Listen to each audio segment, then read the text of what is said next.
Well, controversy flooding the NFL after several more players joined 49ers quarterback Colin Kaepernick protesting racial inequality, refusing to stand for the national anthem. This on the 15-year anniversary of 9/11, making what many feel was already a despicable display by overindulgent athletes an even bigger slap in the face. The NFL, in the meantime, threatening to fine players for wearing non-uniform cleats, honoring the nearly 3,000 lives that were lost in the worst terror attack on U.S. soil. Double standard, or is it just standard protocol? Here to help me break it down, Joe Concha is back along with Drew Rosenhaus. Drew, let me start with you. You know these athletes very well. This bubbling up of social consciousness is pretty interesting, but isn't there a severe double standard with respect to the NFL allowing this to go run rampant when they wouldn't allow 9/11 tributes, they wouldn't allow the decals for cops killed on the line of duty and things like that? Well, let me address, I'm not an apologist for the NFL. I guess their response would be that there are a lot of really great causes, but they try to keep uniformity with the uniforms, no pun intended.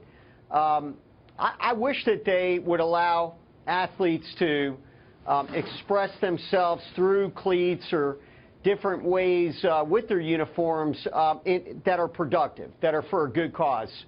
I guess their concern is that it would become too common, or they're just trying apparently to keep some uniformity. Right. I would, if I were the commissioner, and I work well with Roger Goodell and I've got respect for him, I would have allowed, I guess it was Avery Williamson, to wear the cleats that would honor the, you know, the 9/11 victims. And I just want to let the audience know that Avery Williamson did wear the cleats. He said that when the cops, the Port Authority cops, said they would pay the fine, he felt an additional obligation. Drew, any of the players that you represent take any stands yesterday? Did any of them sit out or kneel during the national anthem?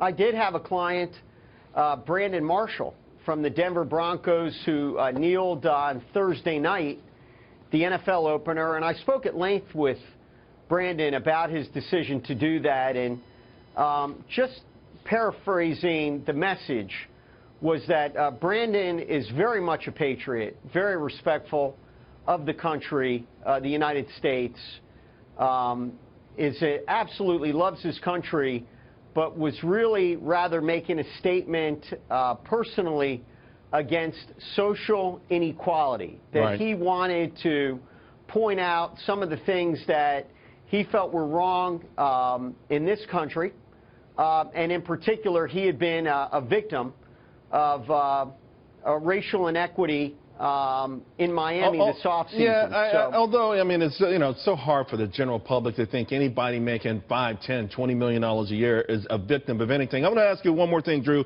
But first, let me bring in Joe Concha, because, Joe, you're an expert on the media and how the public interacts with the media. Mm-hmm.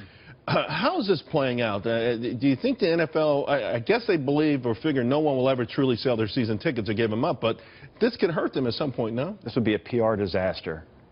Trust me, if they fine players for honoring 9/11 victims. Or last year it was a PR disaster. William Gay, his mother was shot and killed, domestic violence, and he wore purple cleats to bring attention to that, and they fined him a couple $1,000s. D'Angelo Williams, same thing. Mother died of breast cancer, wrote something, "We will find a cure in the eye black," and they fined him. It's a bad look for the NFL. I understand what Drew's saying. You have to have standards, but you have to make exceptions in certain cases. Drew, do you think, how long do you think this will go on? For instance, someone like a Brandon Marshall, he makes a point. Does he have to make it every game? And do they understand that ultimately that they are smacking a lot of fans, particularly veterans and people who've died for the honor for them to play on Sundays, a game, and make millions in the face?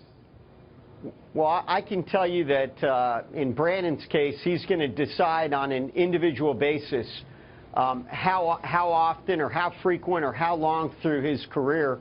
But Brandon's just trying to be a positive member of the United States. He's not trying to offend anybody. He's not trying to hurt any veterans or anyone that is affiliated with, you know, that has been heroic or has done their duty. In no way, shape, or form is this meant to be offensive to anyone. That's not his intent. I got his intent is just to bring awareness to an issue that is important to him And I don't want to speak for him, but that's how he's related to me. He's trying to do good. Okay. He's trying to be positive. I get where you're coming from, Drew. The only thing, not hate. The only thing I would say is I hope maybe he can go at least once to a military funeral, watch the flag folding ceremony, listen to the 21 gun salute, then think about this a little bit more, because I get where he's coming from. Believe me, I understand. I just feel like at some point these guys are going to hurt themselves and their cause. Thank you both very much. Really appreciate it.